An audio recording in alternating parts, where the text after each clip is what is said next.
Bonjour mon ami, ma sœur, mon frère en Christ. Bienvenue.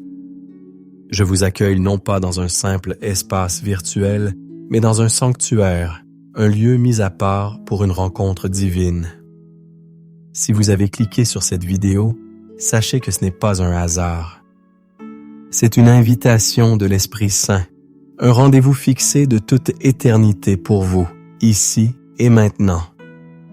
Le titre de notre rencontre aujourd'hui est une promesse en soi. Ne commencez pas votre journée sans cette prière. Psaume 27. Pour renouveler l'espoir quand tout semble perdu, nous allons nous plonger ensemble dans les profondeurs du psaume 27, non pas comme des érudits disséquant un texte ancien, mais comme des enfants assoiffés venant puiser à la source d'eau vive. Ce psaume n'est pas une simple poésie. C'est un arsenal spirituel, un phare dans la tempête, une ancre pour l'âme. C'est le cri d'un cœur qui, bien que cerné par les ténèbres, choisit délibérément de fixer son regard sur la lumière. Et c'est précisément ce que nous allons faire ensemble. Je veux vous faire une promesse solennelle. Si vous m'accordez votre attention, si vous ouvrez votre cœur et si vous restez avec moi jusqu'à la fin de cette session de prière, quelque chose de profond va se produire. La chape de plomb du désespoir qui pèse sur vos épaules commencera à se fissurer. Le brouillard de la confusion qui obscurcit votre pensée commencera à se dissiper. L'écho des voix de la peur et de l'échec qui résonnent dans votre esprit commencera à s'estomper, remplacé par la douce et puissante mélodie de l'espérance divine. Ce n'est pas une simple vidéo, c'est une session de thérapie pour l'âme, une transfusion de force spirituelle, un réalignement de votre perspective sur la vérité immuable de Dieu. Alors, préparez-vous. Mettez de côté les distractions. Si possible, trouvez un endroit où vous pouvez être seul, où le bruit du monde ne peut vous atteindre. Prenez votre téléphone et mettez-le en mode silencieux. Fermez les autres onglets de votre navigateur. C'est votre moment avec le Roi des Rois. C'est votre temps pour être restauré, renouvelé et redynamisé. Pour marquer votre engagement dans ce moment sacré, je vous invite à faire un acte de foi simple mais puissant. Allez dans la section des commentaires et écrivez simplement « Amen, consent sang » ou « Amen, je suis prête ». En faisant cela, vous déclarez à votre propre âme, au ciel et aux puissances des ténèbres, que vous avez choisi de vous présenter devant le trône de la grâce pour recevoir miséricorde et trouver secours au moment opportun. Que notre voyage commence. Je veux m'adresser directement à votre cœur, à cette partie de vous qui est peut-être fatiguée, meurtrie, et qui se demande si les choses vont un jour changer. Je sais ce que c'est que de se réveiller le matin et avant même que vos pieds ne touchent le sol, de sentir ce poids sur votre poitrine. Ce n'est pas seulement de la fatigue physique. C'est une lourdeur de l'âme, une anxiété sourde qui murmure des mensonges sur la journée à venir. C'est la peur de l'inconnu, le souvenir cuisant des échecs d'hier, l'appréhension des défis insurmontables qui semblent vous attendre. Pour certains d'entre vous, le simple fait d'ouvrir les yeux est un acte de courage. Le monde vous crie de vous lever et de briller, mais tout ce que vous ressentez, c'est l'envie de tirer les couvertures sur votre tête et de disparaître. L'âme du psalmiste connaissait ce sentiment lorsqu'il écrivait dans le psaume 42, verset 6. « Pourquoi t'abattu, mon âme, et gémis-tu au-dedans de moi? Espère en Dieu, car je le louerai encore. Il est mon salut et mon Dieu. » D'où vient ce désespoir? Il est souvent un ennemi aux multiples visages. Parfois, il est le fruit de circonstances réelles et douloureuses. Un deuil qui ne guérit pas, une maladie chronique qui sape votre énergie, une situation financière qui vous étrangle, Une relation brisée qui a laissé des cicatrices profondes.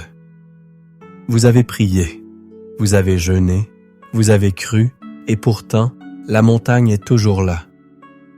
Le silence de Dieu semble assourdissant et vous commencez à vous demander si vous avez mal entendu, si vous avez été oublié.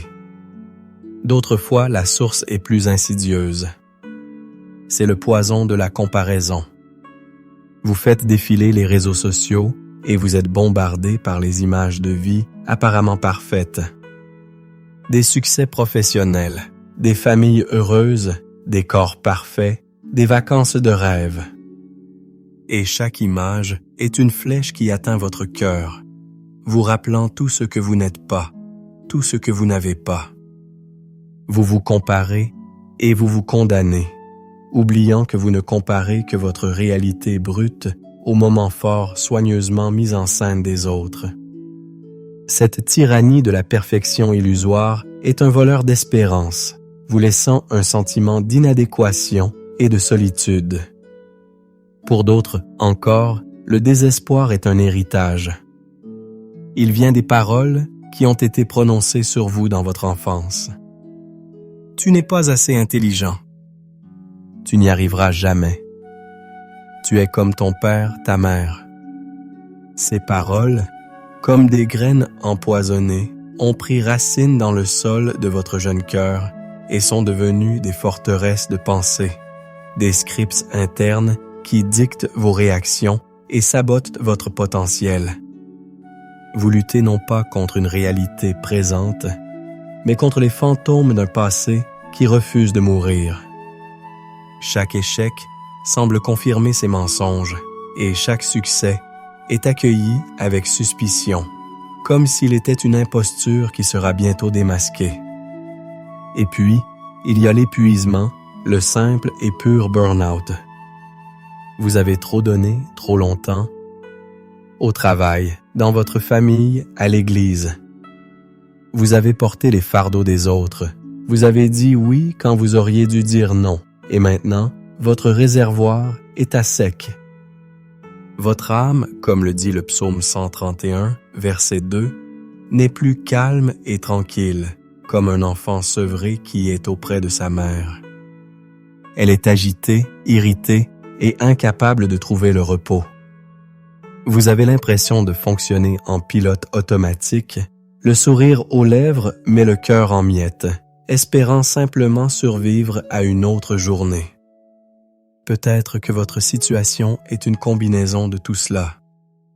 Une tempête parfaite de déception, de pression et de fatigue qui vous a amené à ce point de rupture où tout semble perdu, où la prière semble être un monologue sans réponse, où la lecture de la Bible semble aride et sans vie. C'est à vous que Jésus s'adresse lorsqu'il dit dans Matthieu 11, verset 28, « Venez à moi, vous tous qui êtes vécus fatigués et chargés, et je vous donnerai du repos. » Remarquez qu'il ne dit pas « Venez à moi, vous tous qui êtes parfaits et qui avez tout compris. » Non, son invitation est pour les épuisés, les accablés, les brisés. C'est une invitation à déposer vos fardeaux, non pas parce qu'ils ne sont pas réels, mais parce qu'ils sont trop lourds pour que vous les portiez seuls. Laissez-moi vous raconter une petite parabole. Imaginez un homme perdu dans une immense forêt la nuit. Il n'a ni boussole ni carte. Le froid s'installe. Les bruits des prédateurs l'entourent.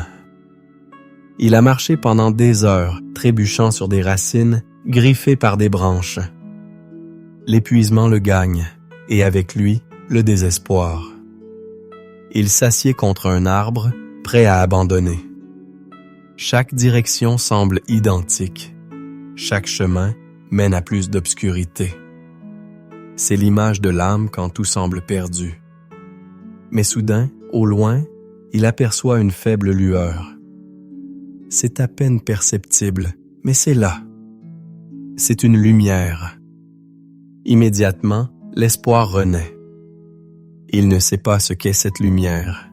Une cabane, un feu de camp, une autre personne, mais il sait une chose. il doit marcher vers elle.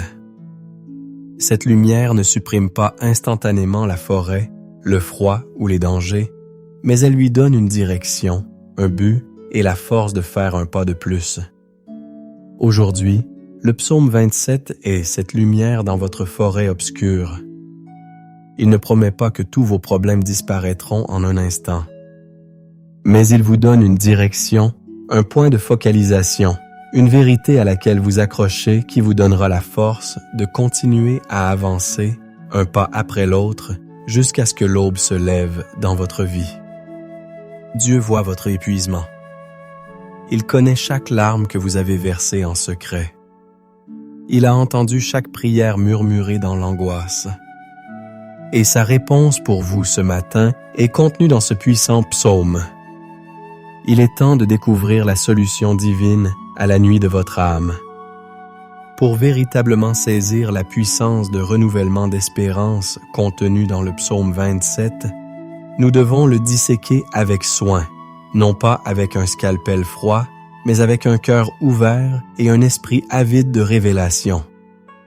Ce psaume, attribué au roi David, est un chef-d'œuvre de théologie pratique, un voyage émotionnel qui passe de la confiance audacieuse à la supplication vulnérable, pour culminer en une déclaration inébranlable d'espérance. Commençons par le tout premier verset, qui est le fondement de tout le psaume. « L'Éternel est ma lumière et mon salut, de qui aurais-je crainte? L'Éternel est le soutien de ma vie, de qui aurais-je peur? » David ne commence pas par décrire ses problèmes, mais par déclarer l'identité de son Dieu. C'est la première clé pour renouveler l'espérance. Commencez par Dieu, pas par le problème. Analysons ces 3 titres fondamentaux. Premièrement, l'Éternel est ma lumière. En hébreu, le mot est or. Ce n'est pas seulement la lumière qui éclaire le chemin physique. C'est la lumière de la révélation, de la vérité, de la clarté. Lorsque vous êtes dans le brouillard du désespoir, vous ne pouvez pas voir clairement. Chaque ombre ressemble à un monstre. Chaque incertitude est une menace de mort. L'ennemi prospère dans la confusion et les zones grises. Déclarer que Dieu est votre or, c'est inviter sa vérité à exposer les mensonges que vous avez crus sur vous-même, sur votre situation et sur Dieu lui-même. C'est demander à Dieu de vous donner sa perspective. Quand la lumière de Dieu brille, vous commencez à voir que ce que vous pensiez être un mur infranchissable n'est qu'une ombre projetée par un petit obstacle. C'est la lumière qui a révélé à Élisée, lorsque son serviteur paniquait face à l'armée syrienne, que ceux qui sont avec nous sont en plus grand nombre que ceux qui sont avec eux, en lui montrant les montagnes pleines de chevaux et de chars de feu. L'espérance commence lorsque la lumière divine révèle une réalité supérieure à votre réalité perçue. Deuxièmement, mon salut. Le mot hébreu est Yeshua. Ce mot devrait résonner profondément en nous, car il est la racine du nom de notre Sauveur, Yeshua, Jésus. Le salut ici n'est pas seulement le salut éternel de l'âme, bien qu'il l'inclue. C'est la délivrance, la libération, la victoire dans les situations présentes. C'est Dieu qui intervient pour vous sortir de la fosse, pour vous arracher aux griffes de l'ennemi. Pensez à Moïse et au peuple d'Israël, dos à la mer Rouge, avec l'armée de Pharaon qui fond sur eux. Situation désespérée. Tout semblait perdu. Et que dit Moïse? Ne craignez rien, restez en place et regardez la délivrance Yeshua, que l'Éternel va vous accorder en ce jour. Quand David dit « L'Éternel est mon Yeshua », il se souvient de Goliath, du lion, de l'ours. Il ne dit pas « J'espère qu'il me sauvera ». Il déclare « Il est mon salut ». C'est une identité, pas seulement une action.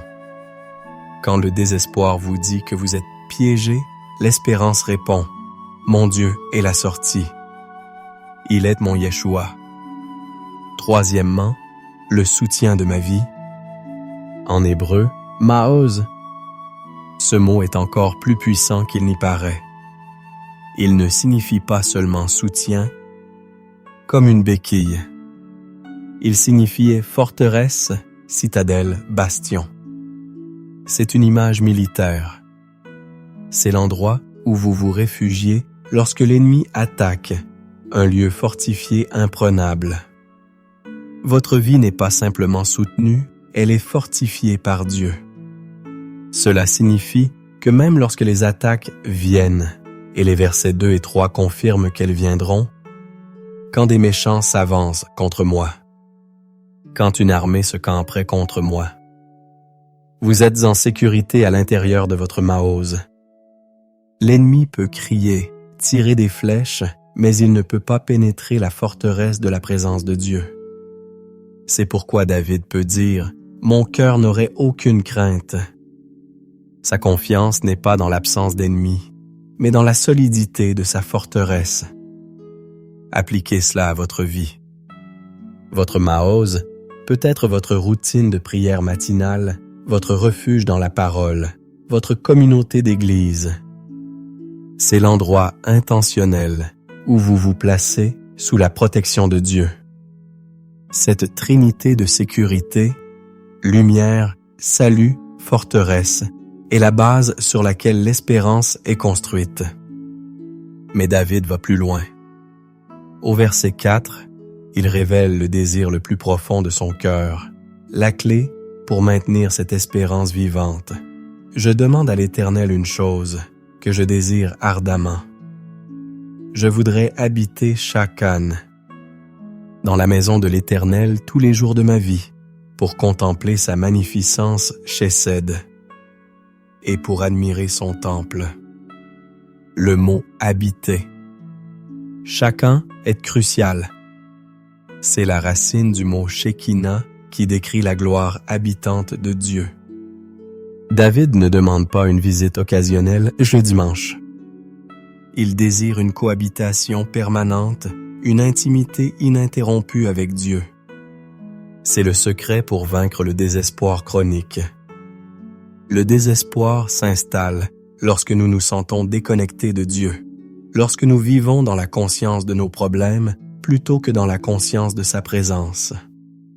L'antidote n'est pas d'essayer de résoudre tous nos problèmes, mais de cultiver une demeure en lui. C'est le principe que Jésus enseigne dans Jean 15. « Demeurez en moi, et je demeurerai en vous. » Et pourquoi David veut-il y habiter? Pour contempler sa magnificence. Le mot hébreu ici est lié à Chesed, qui est souvent traduit par bonté, amour fidèle, miséricorde. C'est l'amour de l'alliance de Dieu, son engagement indéfectible envers nous. Dans la présence de Dieu, nous ne sommes pas invités à contempler nos échecs ou la taille de nos ennemis, mais à nous concentrer sur la beauté, la bonté et la fidélité de Dieu. C'est un changement de focus radical. Le désespoir vous force à regarder vers le bas, vers vos circonstances. L'espérance, née de la présence de Dieu, vous invite à lever les yeux et à contempler sa gloire. Quand vous contemplez sa bonté passée, comment il vous a sauvé, guéri, pourvu, la foi pour sa bonté future commence à grandir dans votre cœur. Pensez à l'histoire de Joseph. 13 ans d'injustice. Vendu par ses frères, faussement accusé, oublié en prison. Toutes les raisons du monde pour désespérer, mais Joseph habitait dans la présence de Dieu. Même en prison, la Bible dit que l'Éternel fut avec Joseph. Il a continué à contempler la bonté de Dieu, même quand ses circonstances criaient le contraire. C'est cette demeure en Dieu qui l'a soutenu jusqu'au jour de son élévation.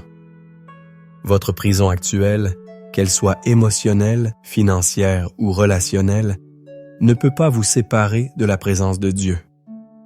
Puis, le psaume prend un tournant au verset 7. Le ton passe de la déclaration de foi à la supplication sincère. Éternel, écoute ma voix, je t'invoque. Aie pitié de moi et exauce-moi. C'est la beauté et l'honnêteté de la Bible. La foi n'est pas le déni de la douleur. C'est la permission de crier sa douleur au seul qui peut vraiment aider. David était vulnérable. Il dit « Ne m'abandonne pas, ne me délaisse pas, Dieu de mon salut. » Va. David. C'est le cri de celui qui se sent seul. Peut-être vous reconnaissez-vous dans ce cri. Vous avez l'impression que même votre famille et vos amis vous ont abandonné. Mais regardez la promesse qui suit immédiatement. « Car mon père et ma mère m'abandonnent, mais l'Éternel me recueillera. » Veuille. Date. C'est une promesse absolue. Même si la plus fondamentale des relations humaines échoue, Dieu, lui, ne vous laissera jamais tomber. Enfin, nous arrivons au climax, le verset qui résume tout le combat pour l'espérance, au verset 13 et 14. David, après avoir déversé son cœur, fait une déclaration de foi consciente et volontaire. « Oh! Si je n'étais pas sûr de voir la bonté de l'Éternel sur la terre des vivants. » Il s'arrête net. C'est comme s'il se parlait à lui-même, se rappelant la vérité. Malgré ce que je ressens, malgré ce que je vois, je fais le choix de croire que je verrai la bonté de Dieu, non seulement au ciel, mais ici, maintenant, sur cette terre. C'est la définition même de l'espérance biblique. Ce n'est pas un optimisme vague, c'est une conviction ferme basée sur le caractère de Dieu. Et il conclut avec une exhortation pour lui-même et pour nous. Espère en l'Éternel. Fortifie-toi et que ton cœur s'affermisse. Espère en l'Éternel. L'espérance n'est pas passive. C'est un commandement. C'est une décision. Parfois, vous devez commander à votre propre âme de s'aligner sur la vérité de Dieu. Fortifie-toi ne signifie pas puiser dans vos propres réserves, mais puiser dans la force de Dieu. C'est l'histoire du prophète Élie après sa grande victoire sur le mont Carmel, fuyant devant Jézabel, épuisé et suicidaire. Il s'est endormi sous un genêt, ayant tout abandonné. Un ange est venu, non pas pour le réprimander, mais pour lui donner du pain et de l'eau. Avec cette nourriture surnaturelle, il a marché 40 jours jusqu'à la montagne de Dieu. Parfois, se fortifier, c'est simplement accepter la nourriture spirituelle que Dieu nous offre, même quand nous n'en avons pas envie, et faire le pas suivant. Voilà la théologie de l'espérance selon le psaume 27. Elle est fondée sur l'identité de Dieu, cultivée dans sa présence, exprimée dans la vulnérabilité et activée par un choix délibéré de la foi. C'est cette vérité que nous allons maintenant transformer en prière. Maintenant, la parole a été semée dans le sol de votre cœur. Il est temps de l'arroser par la prière, de la sceller dans votre esprit par un dialogue intime avec le Père. Avant de nous lancer dans cette prière puissante, nous devons préparer le temple, c'est-à-dire notre propre cœur. La prière efficace ne commence pas par des demandes, mais par la préparation. C'est un moment pour passer de l'écoute passive à la participation active et sacrée. Je vous invite à prendre une posture de révérence. Si vous le pouvez, fermez les yeux. Détendez vos épaules. Respirez profondément. Inspirez la grâce de Dieu et expirez la tension, le stress, le doute. Faisons cela ensemble. Inspirez et expirez. Encore une fois. Inspirez sa paix et expirez le chaos. Premièrement, nous devons nous approcher avec un cœur repentant. Le péché non confessé est comme du statique sur la ligne de communication avec Dieu. Examinons nos cœurs à la lumière de sa parole. Y a-t-il de l'amertume, du ressentiment, un manque de pardon envers quelqu'un? Y a-t-il eu des paroles de doute, de murmures, de plaintes? Avons-nous cherché notre réconfort dans des choses autres que Dieu? La première épître de Jean, chapitre 1, verset 9, nous donne cette assurance. Si nous confessons nos péchés, il est fidèle et juste pour nous les pardonner et pour nous purifier de toute iniquité. Alors, en silence, prenez un instant pour présenter ces choses au Seigneur. Nul besoin de grands discours. Un simple « Pardon, Seigneur » venu du cœur suffit. Deuxièmement, nous devons libérer le pardon. Le manque de pardon est une ancre qui nous maintient dans les eaux amères du passé. Il nous enchaîne à la personne qui nous a blessés et bloque le flot de la grâce de Dieu dans notre vie. Jésus a été très clair dans Matthieu 6, verset 15. Mais si vous ne pardonnez pas aux hommes, votre Père ne vous pardonnera pas non plus vos offenses. Le pardon n'est pas un sentiment, c'est une décision. C'est choisir d'annuler la dette que vous estimez que l'autre vous doit. Pensez à cette personne ou à ces personnes qui vous ont blessé. En cet instant, par un acte de votre volonté, dites dans votre cœur, « Père, au nom de Jésus, je choisis de pardonner à nom de la personne pour ce qu'elle a fait. Je la libère de mon jugement et je te la remets. » Vous sentirez peut-être un poids se lever. Enfin, nous devons nous offrir nous-mêmes en sacrifice vivant. C'est un acte de consécration. Nous déposons notre propre volonté, nos propres plans, nos propres désirs sur l'autel. Nous disons à Dieu, non pas ma volonté, mais la tienne soit faite. C'est un abandon total. Jacques 5, verset 16 nous rappelle que la prière fervente du juste a une grande efficace. En nous purifiant et en nous consacrant, nous nous positionnons comme justes devant Dieu, non par nos mérites, mais par le sang de Jésus, et nous préparons le terrain pour une prière qui ébranle les cieux. Votre cœur est maintenant prêt. Votre esprit est attentif.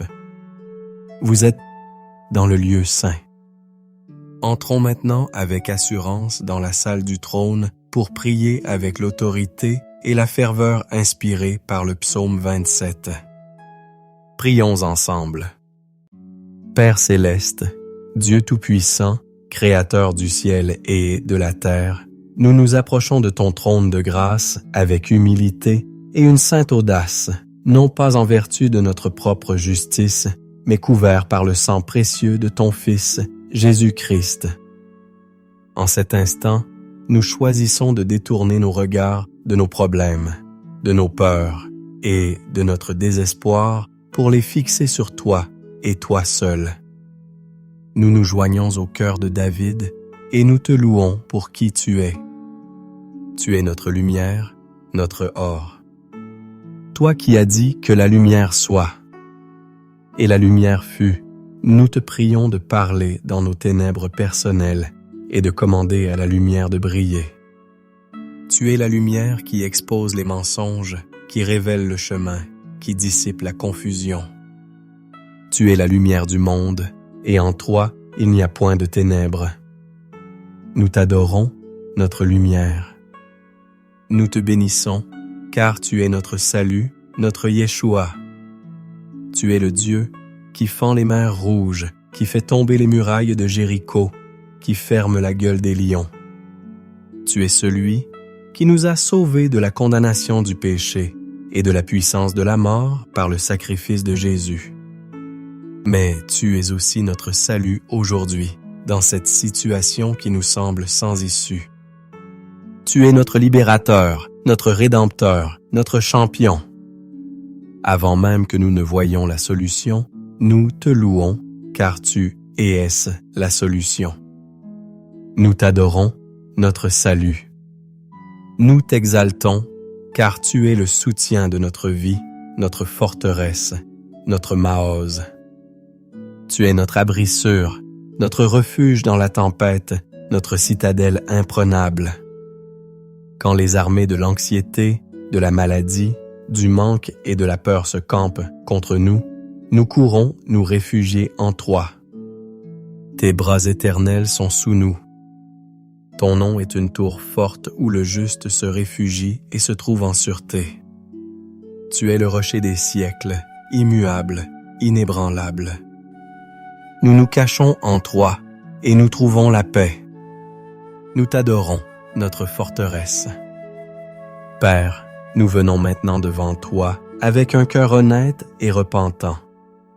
Nous confessons les moments si nombreux où nous avons laissé le désespoir parler plus fort que ta vérité. Pardon pour avoir écouté la voix de la peur plutôt que la voix de la foi.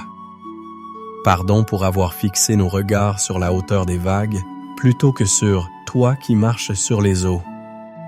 Pardon pour le péché de l'incrédulité, pour avoir douté de ta bonté, de ta puissance et de ton amour pour nous. Pardon pour avoir cherché du réconfort dans des distractions futiles au lieu de chercher refuge dans ta présence. Lave-nous, purifie-nous. Crée en nous un cœur pur, ô Dieu, et renouvelle en nous un esprit bien disposé. Nous déposons à tes pieds le fardeau écrasant du quand tout semble perdu. Nous te le remettons. Nous refusons de le porter plus longtemps. Nous te donnons notre fatigue, notre lassitude, notre découragement. Prends-les, Seigneur, et en échange, donne-nous ton repos. Et maintenant, armés de ta parole, nous ne nous contentons plus de demander, nous commençons à déclarer. Par la foi, en accord avec le psaume 27, je déclare « L'Éternel est ma lumière et mon salut, de qui aurais-je crainte? L'Éternel est que le soutien de ma vie, de qui aurais-je peur? Quand les méchants, mes adversaires et mes ennemis s'avancent contre moi pour dévorer ma chair, ce sont eux qui chancellent et qui tombent. Même si une armée se campait contre moi, mon cœur n'aurait aucune crainte. Même si une guerre s'élevait contre moi, je serais malgré cela plein de confiance. Je déclare que je demande une chose à l'Éternel et que je la désire ardemment. Habiter dans la maison de l'Éternel tous les jours de ma vie, pour contempler sa magnificence et admirer son temple. Car au jour du malheur, il me protège dans son tabernacle, il me cache sous l'abri de sa tente, il m'élève sur un rocher. Et déjà ma tête s'élève au-dessus de mes ennemis qui m'entourent. Je déclare que j'offrirai des sacrifices dans sa tente avec des cris de joie, je chanterai et je célébrerai l'Éternel. J'appelle à toi et tu m'entends. Mon cœur dit de ta part, cherchez ma face. Je cherche ta face, ô Éternel. Je déclare que tu ne me caches point ta face, que tu ne repousses pas avec colère ton serviteur. Tu es mon aide, ne me délaisse pas, ne m'abandonne pas, Dieu de mon salut. Car même si mon père et ma mère m'abandonnaient, l'Éternel me recueillera. Je déclare que je suis sûr de voir la bonté de l'Éternel sur la terre des vivants. C'est pourquoi mon âme espère en l'Éternel. Fortifie-toi et que ton cœur s'affermisse. Oui, espère dans l'Éternel. Au nom puissant de Jésus-Christ, nous nous engageons maintenant dans le combat spirituel. Nous nous tenons debout, revêtus de toutes les armes de Dieu décrites dans Éphésiens 6. Nous prenons le casque du salut pour protéger nos pensées. Nous renversons les forteresses de désespoir, de mensonges et d'apitoiement sur soi. Nous amenons toute pensée captive à l'obéissance de Christ, selon 2 Corinthiens 10, verset 5.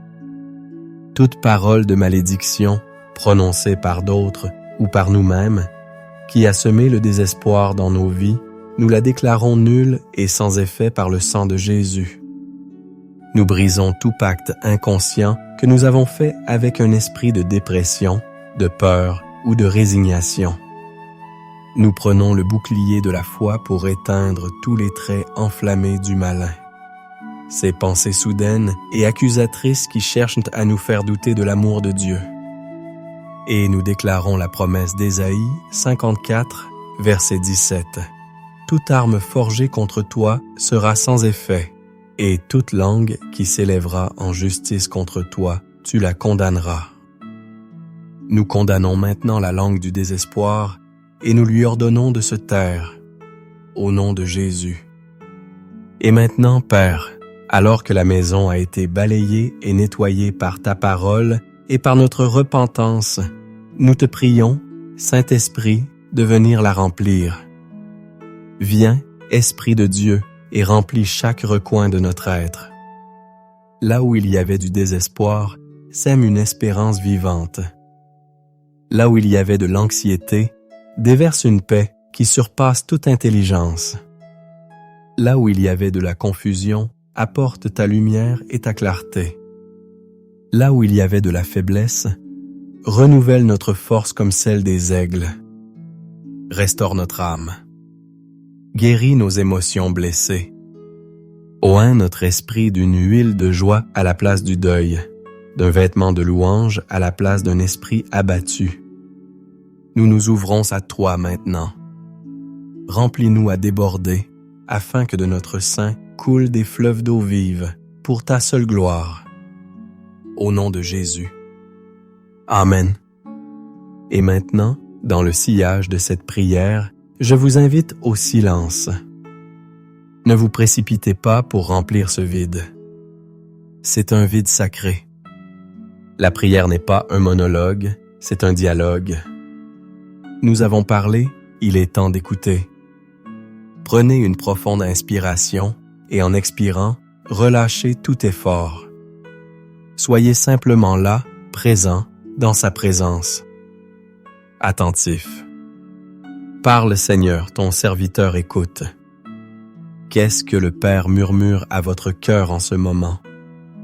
Est-ce un mot? Une image? Un verset biblique? Une assurance? Un sentiment de paix profonde? Ne cherchez pas à analyser, recevez simplement. Il est le bon berger, et ses brebis entendent bien sa voix. Écoutez. Pause de 20-30 secondes avec musique douce. Dieu parle à votre cœur. Accrochez-vous à ce qu'il vous a donné. Écrivez-le. Méditez-le tout au long de cette journée. C'est votre manne personnelle, votre pain quotidien venu du ciel, juste pour vous. C'est la confirmation de sa présence et de son amour indéfectible. Et maintenant, en tant que serviteur de Dieu, fort de l'autorité qu'il m'a donnée, je veux libérer sur vous des déclarations prophétiques et une bénédiction. Recevez ces paroles non pas comme venant d'un homme, mais comme un écho du cœur du Père pour vous, son enfant bien-aimé. Je me tourne vers toi. Sur ta vie spirituelle, je déclare que tu n'es pas un orphelin spirituel, mais un fils, une fille du Très-Haut. Je déclare que tu entends la voix de ton berger et que tu ne suivras pas la voix de l'étranger, comme il est écrit dans Jean 10, verset 27. Je prophétise un réveil de ta faim et de ta soif pour la présence de Dieu et pour sa parole. Sur ta santé et ton corps, je déclare que ton corps est le temple du Saint-Esprit. Je libère la puissance de guérison de Jésus sur toi, de la tête aux pieds.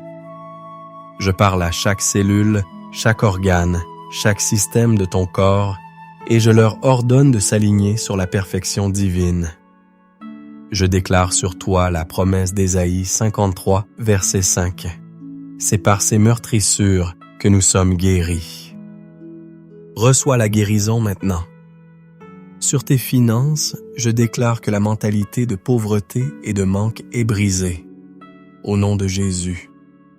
Je déclare que tu es la tête et non la queue, que tu es en haut et non en bas. Je déclare que le ciel est ouvert sur tes finances et que l'Éternel t'ouvrira son bon trésor pour envoyer la pluie sur ton pays en sa saison et pour bénir tout le travail de tes mains, comme promis dans Deutéronome 28, versets 12 et 13. Tu prêteras à beaucoup de nations et tu n'emprunteras point. Sur ta famille et tes relations, je déclare que ta maison sera une maison de paix, un avant-goût du ciel sur la terre. Je prophétise la restauration des relations brisées. Je déclare sur tes enfants la promesse d'Ésaïe 54, verset 13. Tous tes fils seront disciples de l'Éternel, et grande sera la prospérité de tes fils. Je libère la sagesse, l'amour et le pardon dans tes interactions familiales. Sur ta destinée et ton appel, je déclare que le désespoir et le découragement ne voleront plus ta vision. Tu es créé pour un but divin. Je déclare que tu es l'ouvrage de Dieu, ayant été créé en Jésus-Christ pour de bonnes œuvres que Dieu a préparées d'avance afin que tu les pratiques, selon Éphésiens 2, verset 10. Je te bénis avec une clarté renouvelée sur ton appel et le courage de faire le prochain pas. Sur ta protection quotidienne, je déclare que tu es gardé par la puissance de Dieu. Aucun mal ne t'arrivera, aucun fléau n'approchera de ta tente. Je déclare la promesse du psaume 121, verset 8. L'Éternel gardera ton départ et ton arrivée, dès maintenant et à jamais. Tu es couverte par le sang de l'agneau. Enfin, sur ton âme, sur tes émotions, je déclare la plénitude de la joie et de la paix. Je te bénis avec la promesse de Romains 15, verset 13. Que le Dieu de l'espérance vous remplisse de toute joie et de toute paix dans la foi, pour que vous abondiez en espérance par la puissance du Saint-Esprit. Et maintenant, reçois la bénédiction sacerdotale d'Aaron, la plus ancienne bénédiction de la Bible, qui a traversé les millénaires. Que l'Éternel te bénisse et qu'il te garde. Que l'Éternel fasse luire sa face sur toi et qu'il t'accorde sa grâce. Que l'Éternel tourne sa face vers toi et qu'il te donne la paix. Au nom du Père, du Fils et du Saint-Esprit. Amen. Nous arrivons à la fin de notre temps ensemble. Mais ce n'est pas une conclusion, c'est un commencement. L'espérance a été renouvelée. La lumière a percé les ténèbres. L'encre de votre âme a été solidement fixée au rocher des siècles. Vous n'avez pas simplement écouté une vidéo. Vous avez eu une rencontre avec le Dieu vivant, le Dieu du psaume 27. Il est votre lumière, votre salut, votre forteresse. Ne l'oubliez jamais. Mais attention, le sentiment que vous avez maintenant est précieux, mais il est aussi fragile. L'ennemi viendra tenter de vous le voler avec le doute, les distractions et les difficultés de la journée. Votre mission est de garder cette flamme allumée. Comment? Ne laissez pas cette rencontre n'être qu'un moment. Faites-en un mouvement dans votre vie. Je veux vous lancer un défi. Engagez-vous à prier cette prière, à méditer sur le psaume 27 chaque matin pendant les 7 prochains jours. Faites-en le fondement de votre journée avant même de consulter votre téléphone ou les nouvelles. Ancrez votre âme dans la vérité avant de vous exposer aux mensonges du monde. Vous verrez une transformation durable s'opérer en vous. Pour nous aider à continuer cette conversation et à bâtir une communauté de foi, je vous demande de faire 3 choses. Premièrement, retournez dans la section des commentaires et écrivez la phrase ou le verset du psaume 27 qui vous a le plus parlé aujourd'hui. Cela vous aidera à le mémoriser et encouragera ceux qui liront votre commentaire. Deuxièmement, si cette prière vous a béni, aimez cette vidéo en cliquant sur le pouce levé et surtout, partagez-la. Vous ne savez jamais qui dans votre entourage est en train de se battre en silence et a désespérément besoin d'entendre ce message d'espérance. Soyez le canal de la bénédiction de Dieu pour quelqu'un d'autre. Et bien sûr, si ce n'est pas déjà fait, abonnez-vous à la chaîne et activez la cloche de notification pour ne manquer aucune de nos prochaines sessions de prière et d'enseignement. Enfin, pour approfondir votre marche, je vous invite à regarder ensuite la vidéo qui s'affiche à l'écran, qui traite de la manière de surmonter l'anxiété par la puissance de la parole de Dieu. C'est le complément parfait à ce que nous avons vécu aujourd'hui. Merci d'avoir passé ce temps avec moi, mais surtout avec lui. Souvenez-vous, votre journée n'est plus définie par le désespoir, mais par sa présence. Allez dans sa paix, marchez dans sa lumière et vivez dans sa force. Votre journée est scellée par sa présence. Soyez abondamment bénis